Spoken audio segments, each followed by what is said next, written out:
दिया गया है, वहाँ पे भी शिव जयंती मनाई गई।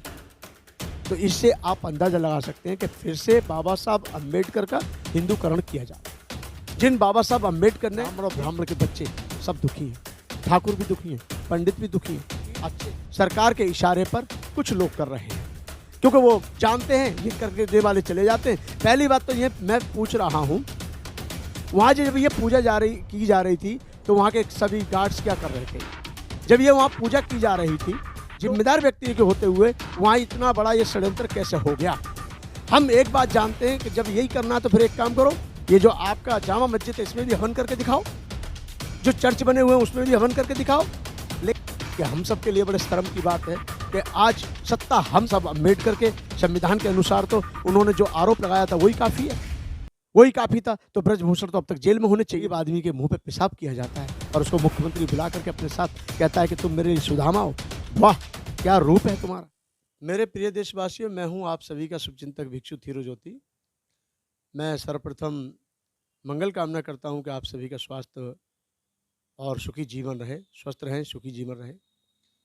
आज मैं सबसे पहले तो समीक्षा टीवी के जो रिपोर्टर महोदय हैं पुनीत गौतम जी, मैं उनको धन्यवाद देना चाहता हूं कि आज हमारे बहुजन मीडिया में एक चैनल समीक्षा संवाद जो चैनल है वो भी समाज के लिए दिन प्रतिदिन अच्छा कार्य कर रहा है, समाज को जागरूक करने का काम कर रहा है। और इस चैनल के माध्यम से बहुत सारे वो मुद्दे उठाए जाते हैं जिन मुद्दों से आज भी भारत की जनता अपरिचित रहती है। इन सभी बहुत सारी ऐसी घटनाओं से परिचित कराने का काम हमारे बहुजन मीडिया के साथ साथ समीक्षा संवाद चैनल भी कर रहा है।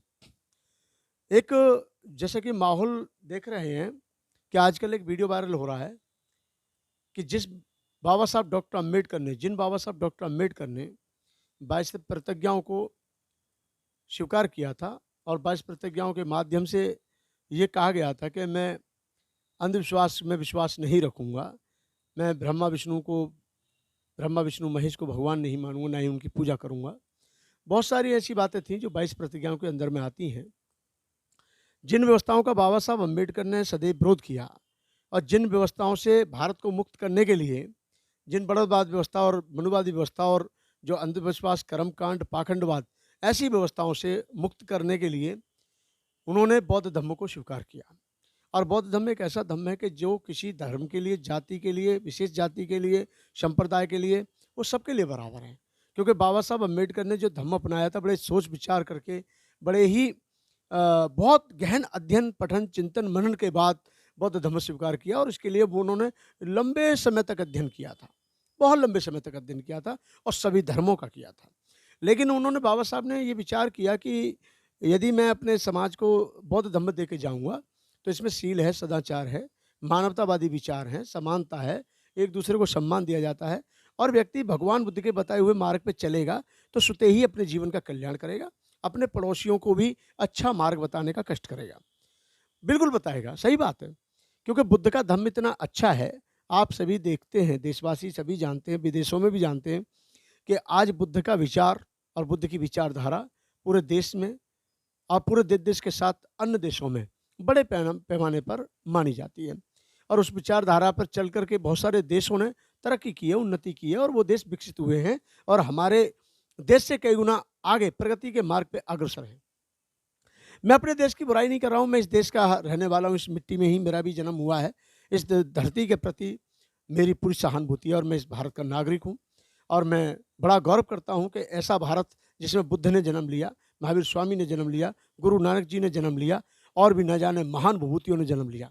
लेकिन अफसोस इस बात का है कि जिन जिन महापुरुषों ने इस कर्मकांड को मुक्त करने की बात की, पाखंडवाद को मिटाने की बात की और अंधविश्वास को, अंधश्रद्धा को, इसको मिट्टी में दफन करने की बात की और उन्होंने अच्छे विचारों की स्थापना की, ऐसे महापुरुषों के विचारों को जमीनों में दबाया जाता है, दफनाया जाता है। पर यह भी आप जानते हैं कि सत्य कभी छुपता नहीं है। आज कहीं पे भी जब खुदाई होती है तो वहाँ पर किसी और के तो अवशेष नहीं मिलते, लेकिन वहाँ बुद्ध के अवशेष जरूर पाए जाते हैं। तो आज मैं इस बात को इसलिए कह रहा हूँ कि सत्य कभी मिटता नहीं है। ये कर्म कांड को बढ़ावा देने वाली भारतीय जनता पार्टी, कर्म कांड को देने वाली बढ़ावा जो वर्तमान सरकार है, इससे भी ज़्यादा क्या बढ़ावा दिया जाएगा कि मंदिरों के नाम पर हजारों लाखों करोड़ रुपए सैंक्शन किए जाते हैं। महाकुंभ के मेलों के लिए बहुत सारे बड़े भारी संख्या में लाखों करोड़ रुपए बर्बाद किए जाते हैं। जब ये बताइए, जब व्यक्ति के मन में राम है, तन में राम है, रोम रोम में राम है, तो फिर राम के ऊपर हजारों करोड़ रुपए बर्बाद करने की आवश्यकता क्या है?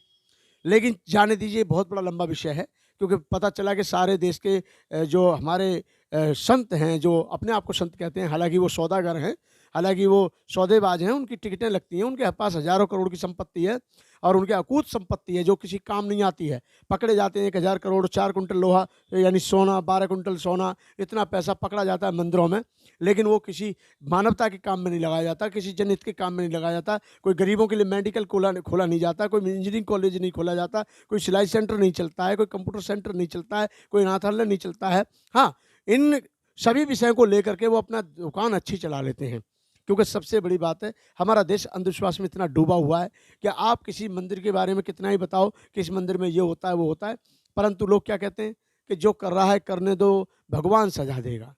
और आप जान रहे हैं कि बैठा हुआ मंदिर में जो पंडित है वो अच्छे से जानता है कि भगवान हो तो वो भी डरे, लेकिन भगवान है ही नहीं।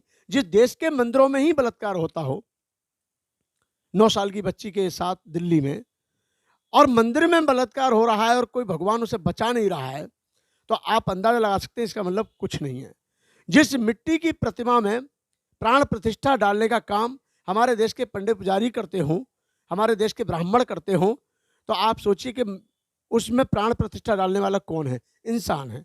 जिस राम मंदिर का फैसला संविधान के बदौलत आता हो, हालांकि वो उस फैसले से कोई संतुष्ट नहीं है, क्योंकि हमारे देश में आजकल एक ही महापुरुषों पर विश्वास था, यानी माननीय उच्च न्यायालय पर, और माननीय उच्च न्यायालय पर ही विश्वास करते थे और आज भी करते हैं। सब कहते थे, सब सोचते थे कि जब सुप्रीम कोर्ट का न्याय आएगा तो सबके लिए न्याय मिलेगा और सबके लिए अच्छा न्याय मिलेगा, लेकिन वह भावना बौद्धों की कुचली गई और बौद्धों की भावनाओं के साथ खिलवाड़ किया गया, क्योंकि उनकी याचिका पर सुनवाई भी नहीं की, उस याचिका को ठीक से देखा भी नहीं। और जिन आदरणीय प्रधान न्यायाधीश महोदय जी ने जजमेंट दिया था, वो आज राज्यसभा में मेंबर ऑफ पार्लियामेंट बने हुए हैं। तो आप साफ जाहिर है कि ये पहली बार ऐसा हुआ है कि कोई सुप्रीम कोर्ट का जज, जो अपने आप में जो राष्ट्रपति को शपथ दिलाते हों, प्रधानमंत्री को शपथ दिलाते हों, और वो व्यक्ति आज राज्यसभा में बैठे हुए हैं, तो आप अंदाजा लगा सकते हैं कि मामला कैसा चल रहा है। जाने दीजिए, मैं अभी वर्तमान की हालत पर एक बात बोल रहा हूं कि बाबा साहब अम्बेडकर ने जो अंतिम सांस ली वो 26 अलीपुर रोड पे ली। अब पूरा देश नहीं, विदेश भी जानते हैं कि 26 अलीपुर रोड एक ऐसा रोड है, एक ऐसी वहाँ कोठी है, वो कोठी नहीं है, वो एक आस्था का केंद्र बन चुका है।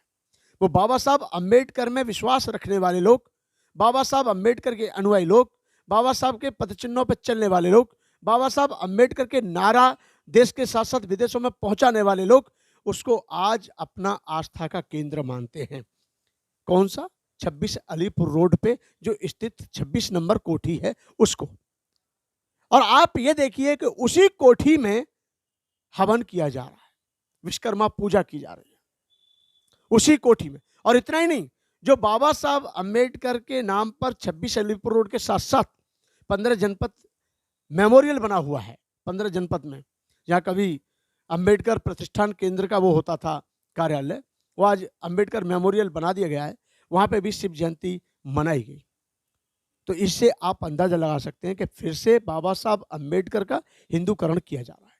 जिन बाबा साहब अम्बेडकर ने इन चीज़ों का विरोध किया था, उन्हीं को बढ़ावा देने के लिए आज की सरकार के इशारे पर कुछ लोग कर रहे हैं, क्योंकि वो जानते हैं ये करके देने वाले चले जाते हैं। पहली बात तो ये मैं पूछ रहा हूँ, वहाँ जब ये पूजा की जा रही थी तो वहाँ के सभी गार्ड्स क्या कर रहे थे? जब ये वहाँ पूजा की जा रही थी तो वहाँ पे जो मौजूदा गार्ड थे उन्होंने इंक्वायरी क्यों नहीं की? वो कैसे अंदर प्रवेश हुए? हालांकि जो भी पंडित वहाँ आए होंगे वो अकेले तो नहीं आए होंगे, 2-4 भी उनके लोग साथ भी होंगे, लेकिन ये प्रशासन के होते हुए, गार्डों के होते हुए, जिम्मेदार व्यक्ति के होते हुए वहाँ इतना बड़ा ये षड्यंत्र कैसे हो गया? हम एक बात जानते हैं कि जब यही करना तो फिर एक काम करो, ये जो आपका जामा मस्जिद है इसमें भी हवन करके दिखाओ, जो चर्च बने हुए हैं उसमें भी हवन करके दिखाओ। लेकिन बात ये नहीं है, बात यह कि भारत के बौद्ध सीधे साधे भोले भाले हैं और उनकी सादगी का लोग फ़ायदा उठाते हैं। क्योंकि बाबा साहब अम्बेडकर ने सारी लड़ाइयाँ शांतिपूर्वक लड़ाई और उन्होंने हासिलता पाई, सफलता पाई। बाबा साहब अम्बेडकर ने एक कलम से न जाने कितने अनगिनत नहीं हजारों करोड़ लोगों को पूरे देश और देश में विदेशों में भी जो बैठे हैं उनके अंदर स्वाभिमान जगाने का काम किया। बाबा साहब अम्बेडकर को कई देशों के बड़े बड़े लोगों ने अपना आइडियोलॉजी मान लिया। बाबा साहब अम्बेडकर को कई बड़े बड़े देशों के राष्ट्रपतियों ने अपना आदर्श माना है। तो इसके लिए हमारे लिए बड़ा गौरव होना चाहिए कि हम उस भारत में पैदा हुए जहां बाबा साहब अम्बेडकर पैदा हुए। और हमारे लिए मैं यही अपील करूंगा कि हम सब के लिए बड़े शर्म की बात है कि आज सत्ता हम देने वाले, हम सब लोगों ने मिलकर के वोट दिया। हालांकि वोट हम लोगों ने नहीं दिया था क्योंकि वो ईवीएम के सहारे से वो लोग जीते थे, लेकिन जो वोट के लिए वो सबके पैरों में गिरते हैं और वोट पाने के बाद, सत्ता में आने के बाद वो सबके ऊपर शोषण करते हैं। आज ये कहते हैं, हर व्यक्ति कहता है संविधान बचाओ, संविधान बचाओ, संविधान बचाओ। संविधान में अब रखा ही क्या है? संविधान तो बदला जा चुका है, सारी परंपराएं तो संविधान वाली लागू हो रही हैं। आप ये देख रहे हैं दूसरी वाले संविधान की, बाबा साहब डॉक्टर अम्बेडकर ने जो कहा था कि संविधान चलाने वाले अच्छे हुए तो अच्छा सिद्ध होगा और संविधान चलाने वाले गलत हुए तो गलत सिद्ध होगा। तो ये बात सही बात है। आज संविधान गलत लोगों के हाथ में है। जब तक 2014 से पहले एक पढ़े लिखे योग्य विद्वान शास्त्रार्थ और बहुत ज़्यादा उच्च कोटि के विद्वान लोग थे जिनके हाथ में संविधान था, उन्होंने संविधान की गरिमा को बचाए रखा और उन्होंने संविधान चलाया। और संविधान चला तो जनता को नौकरी मिली, जनता को स्वास्थ्य मिला, जनता को सुरक्षा मिली और जनता को न्याय भी मिला। लेकिन आज हमारे देश की बेटियां पार्लियामेंट पे आंदोलन करती हैं। एक तरफ नारी सशक्ति की बात की जाती है और एक तरफ वहाँ पर महिलाओं को पीटा जाता है बुरी तरह से। जिस दिन पार्लियामेंट का उद्घाटन होता है तो ये क्या है? ये वो संविधान नहीं है जो बाबा साहब अम्बेडकर का था। बाबा साहब अम्बेडकर के संविधान के अनुसार तो उन्होंने जो आरोप लगाया था वही काफ़ी है, वही काफ़ी था। तो ब्रजभूषण तो अब तक जेल में होने चाहिए थे। मेरे प्रिय देशवासियों, मैं यही कहूँगा कि आज आवश्यकता है हम सबको एकजुट होने की। और बाबा साहब ने जो कहा था, शिक्षित बनो, संगठित रहो, संघर्ष करो। तो शिक्षित तो बने, संगठित इतने हुए कि आज लगभग लाखों संगठन बन गए। तो ये टूट फूट के कारण ही आज हम पे कोई भी व्यक्ति राज करके चला जाता है। हमारी जनता ज़्यादा है, हमारे पास वोट बैंक ज़्यादा है, हमारे पास संपत्ति भी बहुत हो गई है, लेकिन हम इकट्ठी संपत्ति यूज नहीं कर पाते, एक साथ उस धन को नहीं लगा पाते, एक साथ अपनी शक्ति भी नहीं लगा पाते और एक साथ अपना संगठन का प्रदर्शन भी नहीं कर सकते। तो इसलिए संगठन को मजबूत आज आवश्यकता है। भारतीय संविधान को बचाने के लिए हम सबको एकजुट होने की आवश्यकता है। और हम एक नहीं होंगे, हमारे वोट एक जगह नहीं जाएगा, हमारा वोट बैंक का पावर नहीं दिखेगा, तो हम सत्ता दे करके गलत लोगों के साथ हाथों में और हम कहेंगे कि आप हमें न्याय दो, तो वो न्याय नहीं देगा, भीख देगा। और भीख की आप जानते हैं कि कोई सीमा नहीं होती। भीख में वो टुकड़ा ही देगा, भीख में वो एक रोटी दे देगा, भीख में वो कुछ चंद पैसे दे देगा, भीख में वो आपका पूरा तन नहीं ढकेगा, कुछ कपड़े की छोटी सी हिस्सा दे देगा। भीख में वो आपको कोई मकान दौलत नहीं देगा, मकान नहीं देगा, भागीदारी नहीं देगा, हिस्सेदारी नहीं देगा। वो जब भी देगा आपको टुकड़े देगा। तो सत्ता देने वाले भारत की जनता 85% और न्याय मांगने वाली मोहताज, राज करने वाले 15%, कुछ चंद लोग हैं जो राज कर रहे हैं और न्याय मांगने वाली 85% जनता। ये बड़े दुख की बात है। यानी वोट हमारा, राज तुम्हारा, ये कहने वाली बहुजन समाज पार्टी का नारा ये गलत नहीं है। बात तो सही है कि 85% लोग आज भुखमरी के दायरे में जी रहे हैं, बेरोजगार के लिए तरस रहे हैं, बेटियां बहुएं इज्जत के लिए तरस रही हैं, मान सम्मान के लिए बुजुर्ग तरस रहे हैं। हमारे देश में महिलाएं आम तौर पर पिटती हैं। आज भी मुंह पर, हमारे गरीब आदमी के मुंह पे पेशाब किया जाता है और उसको मुख्यमंत्री बुला करके अपने साथ कहता है कि तुम मेरे लिए सुदामा हो। वाह, क्या रूप है तुम्हारा। जिसने किया उसको सजा मिलने की बजाय उसको कहा जा रहा है सुदामा हो। उसको तुम सत्ता में हो, तुम्हारी पावर है, तुम मजबूत हो, उस पर तुमने कार्रवाई क्यों नहीं की? उसको तो सजा होनी चाहिए थी। आज चाहे वो, मैं ये नहीं कहता, एक भारत में जितने भी अवैध जो भी काम होते हैं वो किसी भी समाज के साथ हो। आप ये ना सोचें कि ब्राह्मण दुखी नहीं है इस सत्ता से या ब्राह्मण इस व्यवस्था से दुखी नहीं है। ब्राह्मण और ब्राह्मण के बच्चे सब दुखी हैं, ठाकुर भी दुखी हैं, पंडित भी दुखी हैं। अच्छे, मेरा मानना वही है, अच्छे लोग जो दुखी हैं वो इस सरकार में दुखी हैं। और सबको, चाहे ब्राह्मण हो, जाटव हो, भंगी हो, जो भी, सभी समाज के लोग हों, मेरा किसी से कोई गिला शिकवा नहीं है। आज हम सबको मिलकर, भारतवासियों को मिलकर के इस संविधान को बचाकर अच्छे लोगों के हाथ में देना चाहिए। और अच्छे हाथों में जब जाएगा संविधान, तो संविधान लागू होगा, तो आपके बच्चे दर की ठोकरें नहीं खाएंगे। मैं उम्मीद के साथ, विश्वास के साथ यही कह सकता हूं कि आज भी वक्त है, और वक्त के साथ अगर आप जाग जाएंगे तो वक्त का सदुपयोग करते हुए आप आगे बढ़ जाएंगे, क्योंकि वक्त की रफ्तार तो तेज है। और हमने गलत लोगों के हाथ में सत्ता देके हम आए दिन डंडे खाते हैं, हमारे छात्र पीटे जाते हैं, किसान पीटे जाते हैं, 700 से ज़्यादा किसान मर जाते हैं, उसके बाद हमारे प्रधानमंत्री माफ़ी मांगते हैं। ये क्या बात हुई? 700 लोगों की मौत के बाद आप माफ़ी मांग रहे हैं? क्या वो 700 लोगों के परिवार उजड़ गए, उनके घरों के साया छिन गए? तो इसलिए मैं आज भारतवासियों से कहूँगा कि ये जो कर्म कांड को बढ़ावा दिया जा रहा है, इस पर हम सबको एकजुट होना चाहिए। और हमें कुछ नहीं चाहिए, हमें ये चाहिए कि बाबा साहब के विचार को जिंदा रखना चाहिए। बाबा साहब की विचारधारा जिंदी रहेगी तो मिशन जिंदा रहेगा। तो आज जो उन्होंने हवन करके ये सिद्ध किया कि हम इसका हिंदूकरण कर रहे हैं, तो ये उनकी सोच गलत है, क्योंकि आज अम्बेडकरवाद जाग चुका है, आज अम्बेडकरवादी जाग चुके हैं। और अम्बेडकरवादी नहीं जागा, आज इस देश का अच्छा, सच्चा और अच्छी सोच रखने वाला ब्राह्मण भी जाग चुका है। वो भी जानता है, और ठाकुर भी जान चुका है, बनिया भी जाग चुका है। सभी देश के, सभी समाज के, हमारे देश के सभी समाज के लोग आज पूर्णतः जाग चुके हैं। और मैं समझता हूं आज हमारे भारत की जागरूक जनता इसको अब बर्दाश्त नहीं करेगी, और चाहे वो अत्याचार किसी के ऊपर हो, उसके लिए हम सबको एकजुट होना चाहिए।